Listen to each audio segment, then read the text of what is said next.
Where's the Hi, cue? right here. Okay. I am Sarah Rodman, the television editor here at the Los Angeles Times. Thank you so much for joining us. And this person, we are also so pleased to have with us today is Mr. Anthony Anderson, star of ABC's Blackish. Hello, sir. Thank you for being here. You look at me. Where do I look? But if you want to look at them, they're there. No, number 4. Hello. I got it. There you go. How are you? I am so well. All right. First of all, thanks for being here. Thanks for having me. And second of all, we are big lovers of Blackish here and have been from the beginning. And I want to talk first about Dre's evolution because I'm proud of Dre. Is there? I feel like there has been this season. I feel like there has been some evolution that he Please share with me. that he is starting to think of others before he thinks of himself sometimes. Oh, well, I have you fooled. Dre has you fooled. I mean, we still see those moments. For me, the real pivotal thing was when Yara went to look at schools. Mm-hmm. And you and Bo were just like, oh God, our baby is going away, and you know, made New York sound cold, and yes. you made Nashville sound dangerous. Yes, well, it is. I've been to Nashville. A little dangerous. Well, Connie Britton was here earlier, so you guys can fight about that.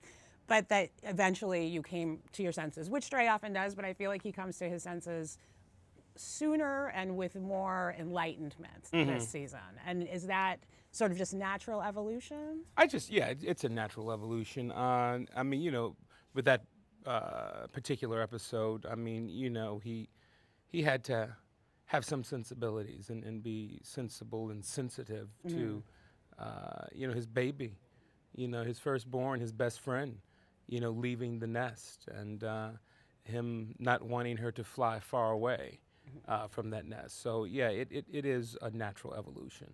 And I think that especially at the beginning when you were establishing tone, Dre was really big in a way. And I feel like he's still that way at The Office with that group of people who have to be the aces in the hole on that show. The Office gang, maybe the worst group of people on TV next to Veep. you know what's crazy? The Office is the circus.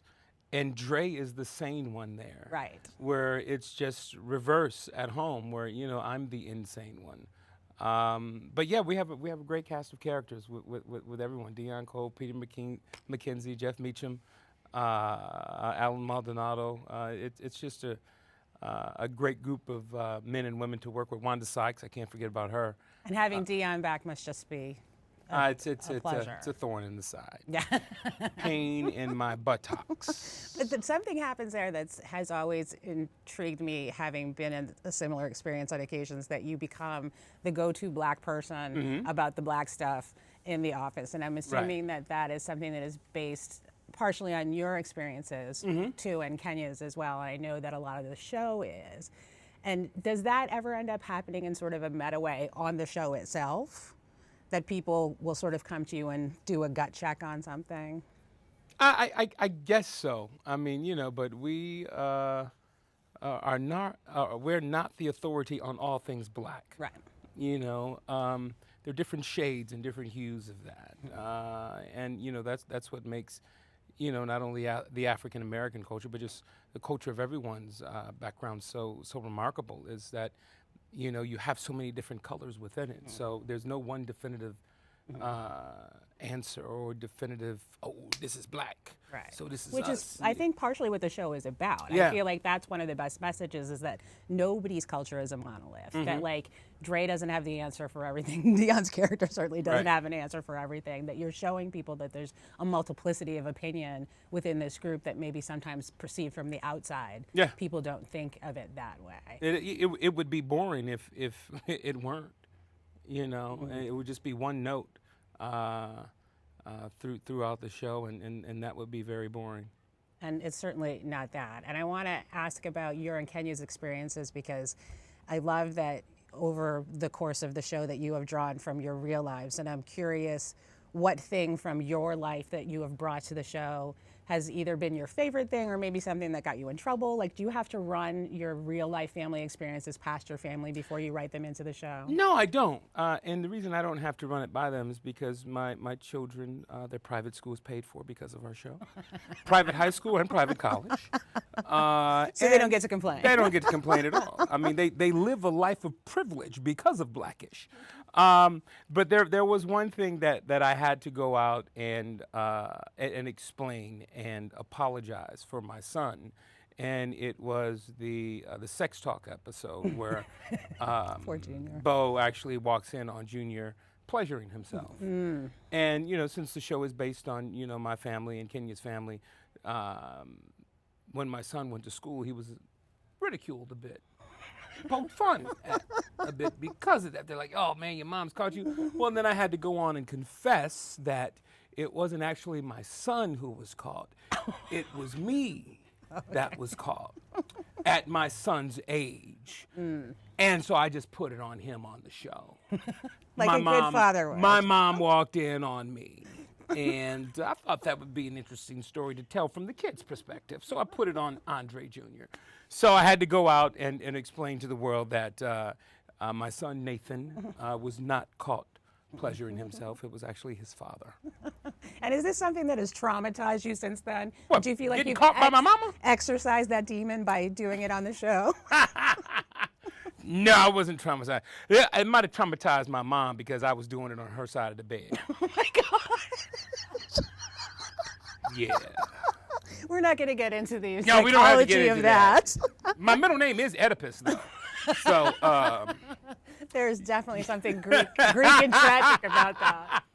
But I do love, I want you also to talk about the kids on the show because, I mean, throughout history, there have been some great kid actors, but that is often sort of they can sometimes be the weak spot on a show, like when kids are too precocious or, sort of acting above their age. And these kids are just pitch perfect. they are. I got my pick of the crop. From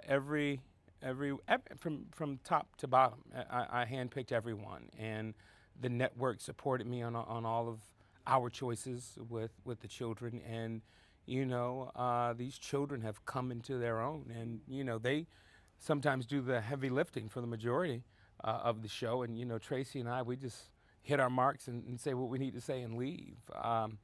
Marseille Martin, Miles Brown, Marcus Scribner, Yara Shahidi, they are a talented bunch of young actors. I'm not going to call them children; they're just young actors, and to watch them grow personally and professionally before my eyes is just a beautiful thing. And I try to stay close with them because eventually, after this is all said and done, when they're running Hollywood, I'm going to need a job. Yes. So, Excellent point. I was like, hey, remember when? Remember when? Remember who helped you out. Exactly. Remember who made you a household name? But then on the other side of that, I think my favorite sort of stroke of casting genius on the show, which came a little bit later, was Jennifer Lewis. Yes.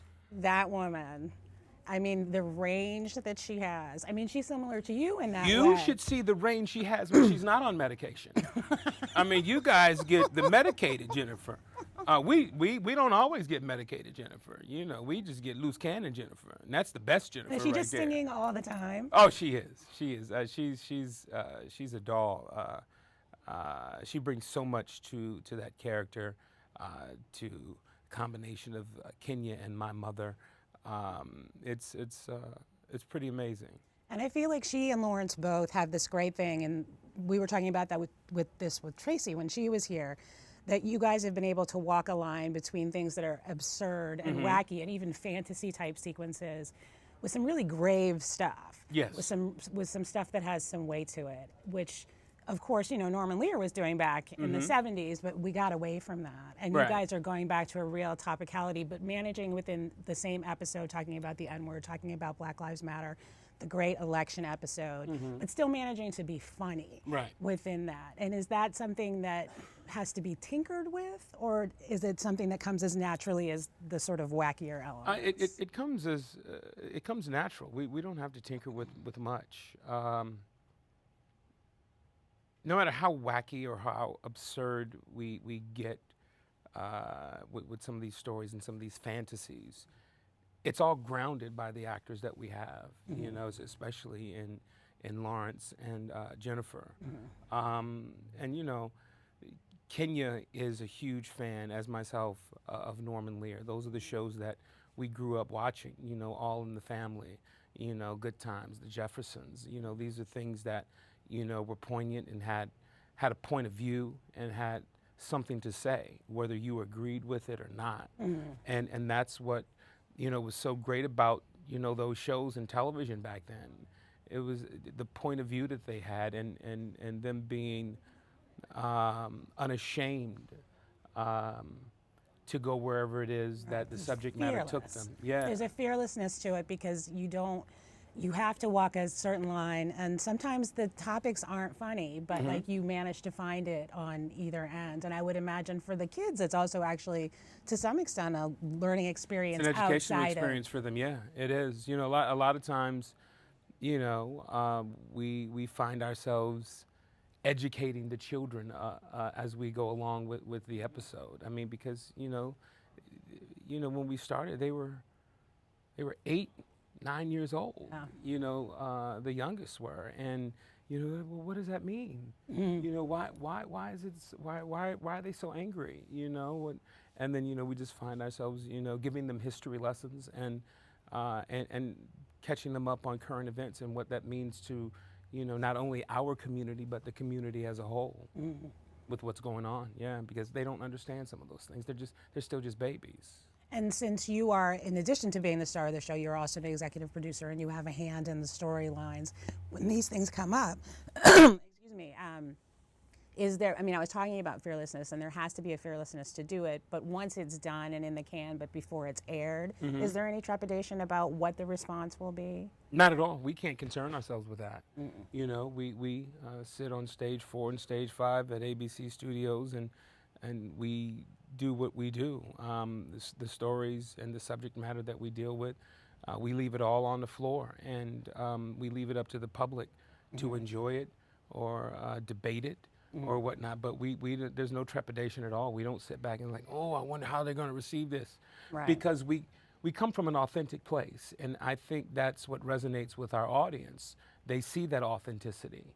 They see the realness of it, and that's why we can dance the dance that we do in terms of, the subject matters that we deal with sometimes. The N-word, race, violence, police brutality, injustice. When you come at it from a real place and you're authentic to who you are and to who these characters are and to what the dynamic of this family is, you can do just about anything and have it resonate with someone. And that's what we do. And if there had been a show like this when you were a kid, and to some extent there kind of was, but if there, could you have imagined coming from where you come from, basically living somewhat the life, this semi-autobiographical life that you have on the show, that this could be a thing that was on TV? It's kind of remarkable in a way. No, it is. It is. I look back, we've been compared to the Cosby Show, and we are honored to have that comparison, but we also stand on our own. We pull from shows like that. We pull from Cosby. We pull from All in the Family. You pull from John Mellencamp, oddly, for some reason. I still haven't got to figure out the Jack and Diane thing. Yeah, well, it is. Who's what the it Mellencamp is. fan? It is who it is. We all are. Let me tell you a story about Jack and Diane. My favorite thing when I saw the pilot, I was like, I love this. Yeah. And then Tracy was also talking about how, of course, you have wonderful writers on the show, but that you actually have room on your show for improv, and that once you guys get what you get on the page, you two then sort of go off and do your own dance. Well, that's where the magic happens. We get what's written, we breathe life into that, and then, we have fun. If we can't fly without a net, there's no need to fly, and Tracy is one of the best co-stars that I've ever worked with. She pushes me and makes me a better actor and a better person, and hopefully I do the same for her. But she said you didn't. Yeah, she probably did. She probably did. It's okay. Yeah, I still all right. I still sign her checks. Well, at least for another 5 or 6 years. She can go get another job if she wants. Exactly. But I love that you guys have that opportunity because that isn't necessarily always the case. And it seems like you have the spirit on that show to go. But she said that you don't do it with the kids because that can devolve kind of quickly. Yeah. I mean, you can't. I mean, the kids are still learning. They try. They try and be like, ooh. Stay in your lane. Stay in your lane. You're not there yet. Not just yet. You're almost there. Not just yet. Just keep watching the Masters. Let me show you how it's done. but no, we applaud the kids. We encourage them to do that. And then, it's like, okay, didn't work. Let's go back to what's on the page. Exactly. We have writers for a reason. Yeah. Speaking of the Cosby Show, you guys are potentially, my understanding is anyway, might be doing a spinoff with Yar's character going to college. Is that something that is definitely happening? It's definitely happening. We did a backdoor pilot with it. It's going to air on Freeform, and seems more age appropriate. Yeah. So when we go back to production in the fall, late summer, we will have 2 shows in production. We will have Blackish and we will have Liberal Arts or College-ish. I'm not sure what the I'm not sure what the title of the show is going to be. I'm going to vote against College-ish right now. Yeah, so am I. I don't know how that one got thrown on a piece of paper, but it was on a piece of paper. But you didn't write it down. No.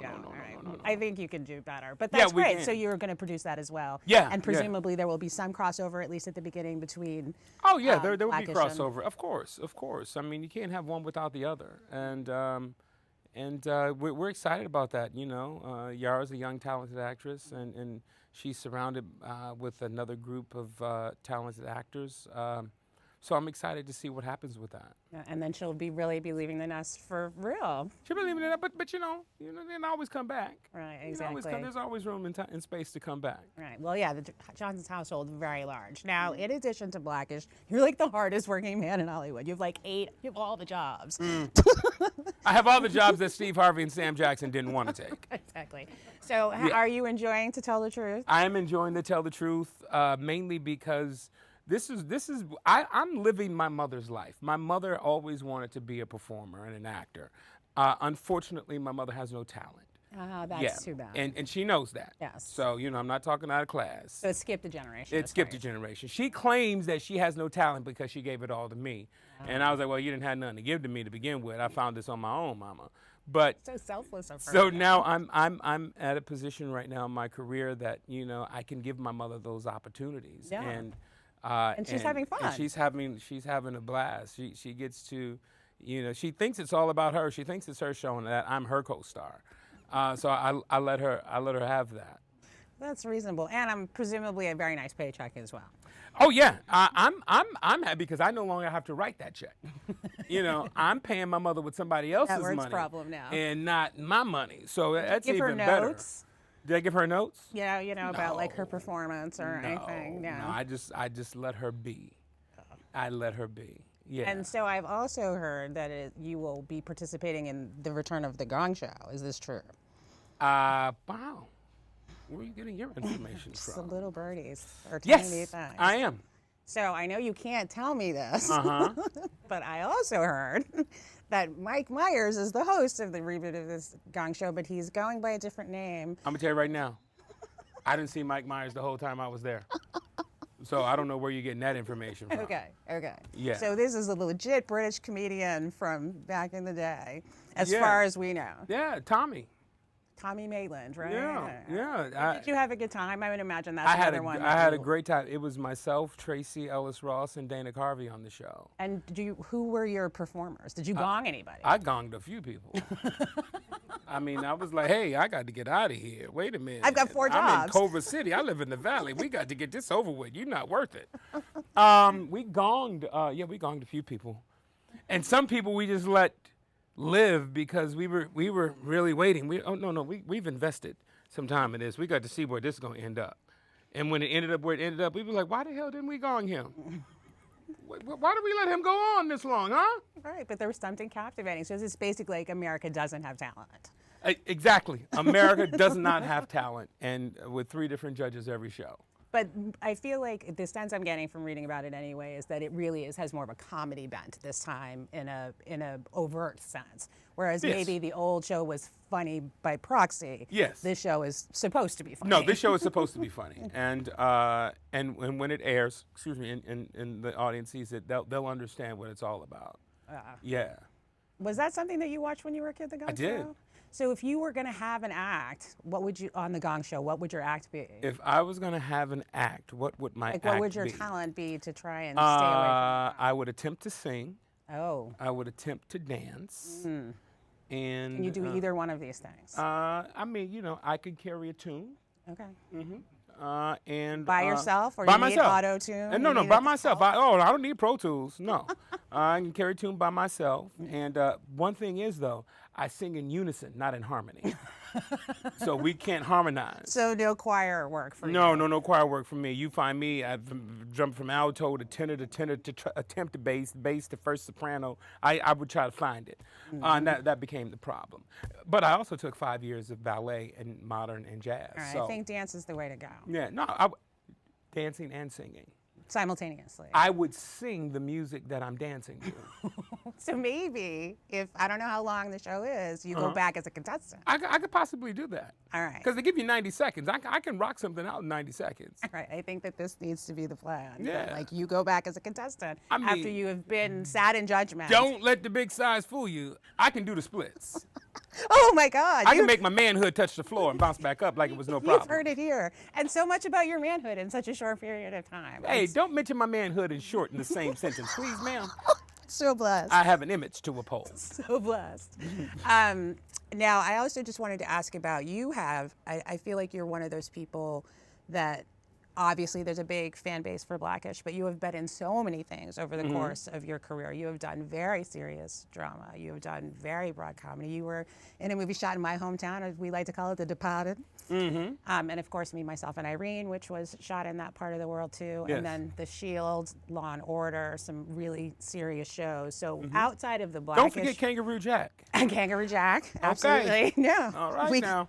I don't think anyone's forgotten Kangaroo I'm just Jack. saying, obviously you did. But okay. I couldn't list it all, dude. It's like 1,000 credits. K-Ville, which was sadly short-lived, but a really promising idea. Yeah. But outside of the Blackish fan base, I'm wondering, when people stop you on the street, they're like, "You're the dude from."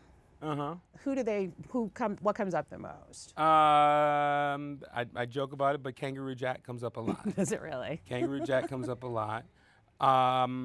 Blackish for the last few years. Kangaroo Jack, Blackish, and Law and Order. Yeah. Law and Order is just massive. And then for a while before all of that, it was The Shield, because when I was Antoine Mitchell on The Shield. And I wanted to ask you about that experience just because I loved that show so much, and I think they did such a masterful job casting people like you, like the guest cast that came in. Was that a highlight for you, that experience? It was. It was something that we targeted. At one point, I was done for the moment in doing comedy. I didn't want to be typecast as, the fat, funny guy, because Hollywood, you do something well, Hollywood can be myopic in their thinking about you. And so I had decided that, I had just created my first television show all about the Andersons. And I was like, you know what? I'm cool. I have this little thing, but let's see how this ride is going to end up. But I'm going to take a step back from the comedy, and I want to show them something different. I've trained at this since I was 9 years old. And so we targeted shows like The Shield, like Law and Order, movies like The Departed and Hustle and Flow, and those things just started to fall into place. So when The Shield happened, I was like, yes, about time. And then, I have a 2-year arc on the show, opposite Glenn Close and Michael Chiklis, and then opposite Forrest Whitaker and Michael Chiklis, and then working with everybody else on the show. Benito Martinez, Walt Goggins, and just everybody else. And so that was special for me, because that was the first time that I was able to do something different and be seen in a different light. And you were very different on that show. I remember being surprised, like, oh, look at this. Yeah. And so anytime somebody stops me on the street, they'll bring up stuff. And I was like, oh, yeah, that was me. I did that. But anytime someone brings up The Shield, I will sit and have a 4-hour conversation with them. Exactly, Just because I believe that was, if not the best, some of the best work that I have ever done as an actor. And I remember I would watch it when they would air and just see. I was like, it was like an out-of-body experience for me to see, this character. And I was like, wow, I did that. Yeah, and it was pretty fun. Yeah, Sean Ryan's so gifted. Yes, That whole he is. cast, I mean, an unassailable cast. Really, the beginning, along with The Sopranos and those other shows of like this golden age that we're living in, of like really smart TV. And in some ways, Blackish is a descendant of that, of being able to infuse, a broad comedy with something really smart and topical. I mean, it all sort of connects together. All right, well, before we let you go, we have a lightning round where we ask you 5 questions real fast. Oh, lightning, okay. And you just answer them as quickly as you can off the top of your head. Don't try to hide any guilty pleasures. Just Not at all. go with it. All Okay. right. What was the last show you binge watched? The last show I binge watched. Hold on. Holding.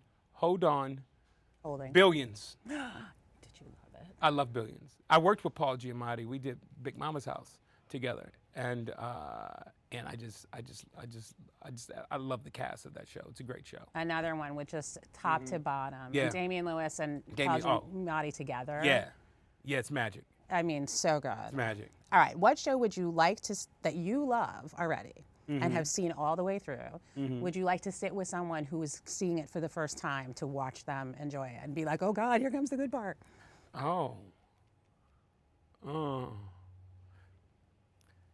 House of Cards. Ooh, Yeah. that's a good one. Have Yeah. you started watching the new season yet? I haven't. All right. I have not. It's in the queue though, right? Yeah, it's in the queue. Trust me. Yes, it's there. All right, I haven't seen it yet either. I'm hearing good things. All right, if you could go back in time to a vintage show, a classic show that you loved, and be on it, what show would that be? It's not just one. Oh, okay, let's have a few. I've mentioned them already. All in the Family, Good Times, The Jeffersons. Yeah, those are my top 3. Sanford and Son. So, oh my God, I mean, Fast. I'm just picturing you on that show. Yeah, Sanford and Son. Like Lamont's No Good Buddy. Different Strokes. Come on now. Different world. The list goes on. Now the world don't move to the beat of just one drum. See? What might be right for you may not be right for some. Okay. All right. I enjoyed that. All right. Just looking out of the window, watching the asphalt grow. How do you watch asphalt grow? I think it's like watching paint dry. It's Thinking like how it all looks, hand me down. Good time. This is your Gong Show routine there it right is. here. You just do all the theme songs from the show. That's how you do it. And then like you do a routine and maybe He on said- skates like Tootie. They said temporary laid off. Temporary layoff. Good times. Easy credit rip-offs. Good times. Scratching and surviving. Good times. This is my favorite. Hanging in the child line.